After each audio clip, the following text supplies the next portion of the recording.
Masih tentang pemusnahan, pemirsa, Kejaksaan Negeri Ogan Komering Ulu musnahkan barang bukti yang sudah inkrah. Pemusnahan ini diakui pihak Kejaksaan bentuk komitmen pihaknya untuk transparansi terkait barang bukti yang telah disita.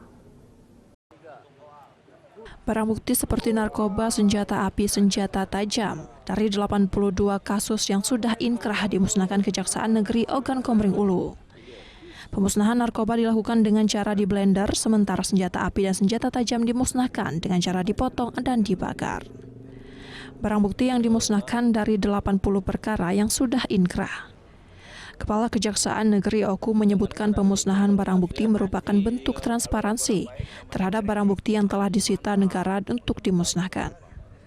Pemusnahan ini diakui pihak Kejaksaan merupakan barang bukti asli. Nanti ada datanya di Bakasi BB, nanti saya sudah sampaikan tadi buat press release-nya. Saya senang tadi Pak Bia sampaikan, sebagai pemusnahan ini sebagai tugas kami juga memberikan sebagai bentuk komitmen bahwa kita semuanya selaku aparat penegak hukum berupaya melaksanakan tugas secara transparansi. Dari Ogan Komering Ulu, Widori Agustino, iNews melaporkan.